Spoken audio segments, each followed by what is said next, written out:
रामू अपने छोले भटूरे के ठेले के पास एक पुराने स्टूल पर बैठा है और वो एक हाथ में गंदे कपड़े से मक्खियां उड़ा रहा है। बहुत चिड़चिड़ा लग रहा है। पास ही श्याम अपनी चाय की दुकान में चाय के ग्लास धोते हुए अपने काम में मगन है। रामू अपने आप से जोर से बड़बड़ाते हुए और गुस्से में कह रहा है, ये क्या है? हे भगवान, ये भी कोई रेलवे स्टेशन है? कहाँ मैं यहाँ व्यापार करने आ गया? सुबह से एक भी परिंदा इधर नहीं फटका है। सुबह इतनी मेहनत से बनाए हुए ये सारे भटूरे सूख कर पापड़ बन रहे हैं। ऐसा ही रहा तो मेरा तो दिवाला निकल जाएगा। श्याम अपना काम रोककर रामू की तरफ देखकर हंसते हुए कहता है, अरे रामू भैया, इतना घबरा क्यों रहे हो? वैसे भी स्टेशन पर दिन भर में कुल मिलाकर 2 ही पैसेंजर ट्रेनें आती हैं। उस पर तुम इतनी उम्मीदें लगा लोगे तो क्या ग्राहक आसमान से टपकेंगे? और फिर तुम्हारे भटूरों के बारे में मुझे नहीं पता क्या? वे इतने सख्त होते हैं कि गलती से कोई चबा ले तो उसके दांत टूटकर हाथ में आ जाना तय है। तुम अपना काम देखो यार, मेरे व्यापार और मेरे खाने से तुम्हें क्या मतलब? मेरे भटूरे जैसे भी हूँ, तुम्हें क्या? वैसे भी मैं छोटे मोटे सौदों का इंतजार करने वाला आदमी नहीं हूँ। मैं सही मौके की ताक में बैठा हूँ। एक बार कोई बड़ा हाथी जैसा मौका मेरे जाल में फंस गया तो फिर देखना मेरी कमाई कैसे होती है। देखो रामू, लालच हमेशा खतरनाक होता है। हमें उन अंगूरों की चाह नहीं करनी चाहिए जो हमारी पहुंच से बाहर हो। पसीना बहाकर कमाया हुआ 1 रुपया ही हमारे पास रहता है, वही हमें मानसिक शांति देता है। गलत रास्तों से आया पैसा कभी नहीं टिकता। हाँ हाँ, बस करो अब। बड़े ज्ञानी बनकर उपदेश दे रहे हो, मुझे मत सिखाओ। मुझे अच्छे से पता है कि पैसे कैसे कमाने हैं। शाम के 6 बजे हैं। अचानक मौसम बदल गया है। पूरा आसमान घने काले बादलों से घिरा हुआ है। बिजली चमकने और बादलों के गरजने की डरावनी आवाजें आ रही हैं। कुछ ही पलों में मूसलाधार बारिश शुरू हो जाती है। आंधी तूफान के कारण स्टेशन पर मौजूद गिने चुने यात्री छिपने के लिए प्लेटफॉर्म की ओर भाग रहे हैं। उनमें कमला भी है। कमला बारिश में पूरी तरह भीग चुकी है और ठंड से कांपते हुए अपने हाथ में पकड़े झोले को बचाने की कोशिश कर रही है। हे भगवान, कितनी भयंकर बारिश है। पल भर में ही पूरा का पूरा भिगा दिया। ठंड से जान निकल रही है। ऊपर से ट्रेन का भी पता नहीं कितनी लेट है, कब आएगी किसी को नहीं पता। इस ठंड में यहाँ से कैसे बचूं? ये नजारा देखकर रामू की आंखों में लालच आ जाता है। वो मनी मन खुश होते हुए कहता है, वाह, बारिश के देवता ने मेरी सारी मुश्किलें हल कर दी। मेरे लिए तो जैसे लॉटरी का टिकट ले आए हैं। ठंड से कांपते इन लोगों को अब गर्मा गर्म खाना चाहिए। अब देखना मेरा दिमाग कैसे काम करता है। अब तो मेरी चांदी ही चांदी है। फिर वो तुरंत अपना स्टोव जलाता है और आंच तेज कर देता है और एक बड़े बर्तन में छोले की सब्जी गरम करना शुरू कर देता है। पास ही रखी कढ़ाई में तेल डालकर आटा लेकर भटूरे तलना शुरू कर देता है। उस ठंडे मौसम में गरम तेल में तलते भटूरों की महक और मसालेदार छोलों की खुशबू पूरे प्लेटफॉर्म पर फैल जाती है। ठंड से कांपते यात्रियों को वो खुशबू जैसे जीवन दान लगती है। उनके मुंह में पानी आने लगता है। कमला उस खुशबू से भूख बर्दाश्त नहीं कर पाती और धीरे धीरे रामू के ठेले के पास पहुंच जाती है। भैया, बहुत भूख लगी है। ठंड के मारे पेट में चूहे कूद रहे हैं। कृपया 1 प्लेट छोले भटूरे दे दो ना। जरूर दूंगा बहन जी, आपके लिए ही तो मैं यहाँ बैठा हूँ। 1 मिनट, गर्मा गर्म देता हूँ। लेकिन मौसम तो देख ही रही हो, कितना भयंकर बारिश हो रही है, इसलिए दाम थोड़े बढ़ गए हैं। दाम बढ़ गए? बारिश होने पर दाम कैसे बढ़ गए भैया? खैर, कितने बड़े हैं? ज्यादा कुछ नहीं बहन जी, 1 प्लेट सिर्फ 100 रुपए। 100 रुपए? ये क्या कह रहे हो भैया? कल ही तो हमारे गांव के लोग आए थे, तब तुमने 30 रुपए का दिया था। रातों रात 100 रुपए कैसे हो गए? अरे बहन जी, क्या कल ऐसी बारिश हो रही थी? भला इतनी मूसलाधार बारिश और भयंकर ठंड में तुम्हें गर्मा गर्म भाप निकलता हुआ खाना यहाँ और कहाँ मिलेगा? मेरे अलावा यहाँ कोई नहीं है। मैं अपनी मेहनत की मांग रहा हूँ। खाना है तो 100 रुपए दो और खाओ, नहीं तो भूख से कांपते हुए वहीं बैठी रहो। मेरा कोई नुकसान नहीं है। कमला के पास कोई और दूसरा रास्ता नहीं था। भूख से तड़पते हुए उसने बहुत दुख के साथ अपनी साड़ी के पल्लू में बंधा 100 रुपए का नोट निकाला और रामू के हाथ में रख दिया। स्टेशन पर मौजूद बाकी यात्रियों ने भी भूख बर्दाश्त ना हो पाने के कारण रामू के मांगे हुए पैसे दे दिए और मजबूरी में खाना खरीदा। रामू का गल्ला पैसों से भर गया। खुशी के मारे उसे दिन में ही तारे नजर आने लगे। श्याम कुछ दूरी पर अपनी चाय की दुकान से ये सब कुछ देख रहा था। रामू, ये सब बिल्कुल ठीक नहीं है। क्या कर रहे हो तुम? मुश्किल वक्त में लोगों की मदद करनी चाहिए, लेकिन उनकी लाचारी देखकर इस तरह उन्हें लूटना महापाप है। तुम अपना मुंह बंद रखो श्याम। तुम्हारे पास दिमाग नहीं है, तभी तो अभी तक वह छोटी सी चाय की दुकान चला रहे हो। व्यापार तो ऐसे ही किया जाता है, डिमांड होने पर कैश कर लेना चाहिए। आज मैं लखपति बनने वाला हूँ, अब मुझे कोई नहीं रोक सकता। रात का समय, आधी रात बीत चुकी है। बाहर अभी भी हल्की बारिश हो रही है। रामू ने अपने घर के दरवाजे अंदर से बंद रखे हैं। एक छोटे से दीपक की रोशनी मेज पर बैठा है और उस दिन कमाए गए सारे पैसों को अपने सामने रखकर बार बार गिन रहा है।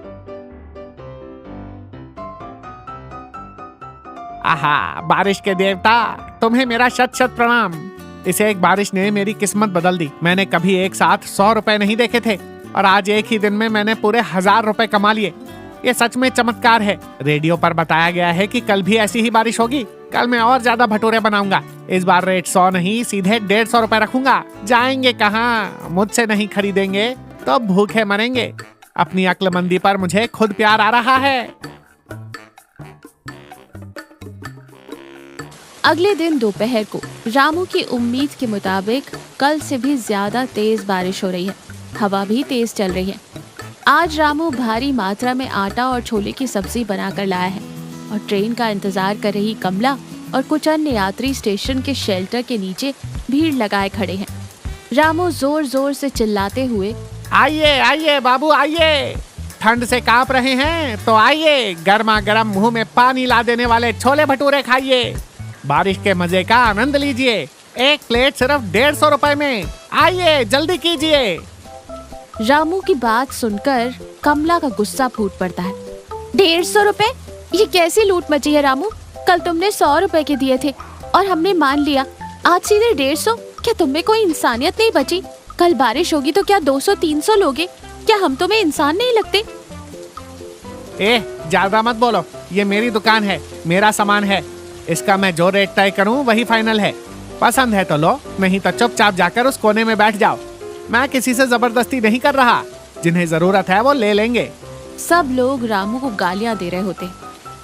तभी स्टेशन मास्टर रमेश एक बड़ा सा छाता लिए गंभीरता से प्लेटफॉर्म पर आता है और भीड़ का हंगामा देखकर रुक जाता है। ये क्या हंगामा हो रहा है यहाँ? इतनी भीड़ क्यों है? कैसी चीख पुकार मची है? बाबूजी, आप ही देखिए, ये रामू हमारी मजबूरी का फायदा उठाकर हमें खुलेआम लूट रहा है। आम दिनों में 30 रुपए की बिकने वाली प्लेट कल बारिश के नाम पर 100 रुपए में बेची और आज तो सीधे 150 रुपए मांग रहा है। हम सब साधारण यात्री हैं बाबूजी, इतने पैसे कहाँ से लाएंगे?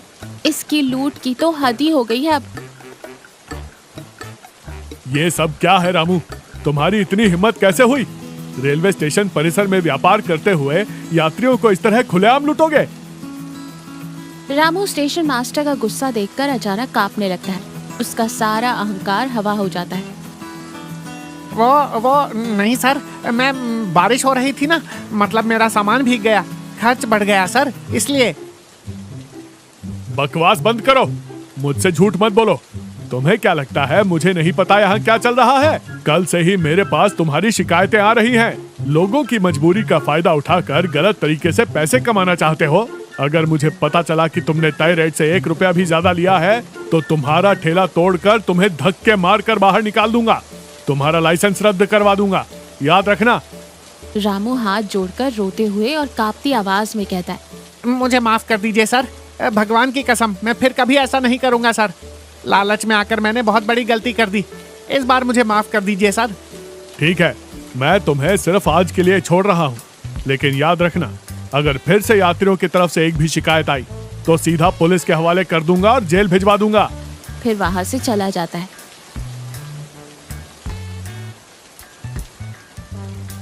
रामू डर और अपमान से सिर झुकाकर अपने स्टूल पर बैठ जाता है। आसपास के सभी लोग उसे नफरत की नजरों से देख रहे हैं। शामू रामू की हालत देखकर और तरस खाते हुए उसके पास पहुंचता है। देखा रामू, मैंने तुम्हें पहले ही कहा था, लालच हमेशा बर्बादी की ओर ही ले जाता है। पैसों की भूख इंसान को कितना नीचे गिरा देती है और अंत में इस तरह जलील करवाती है।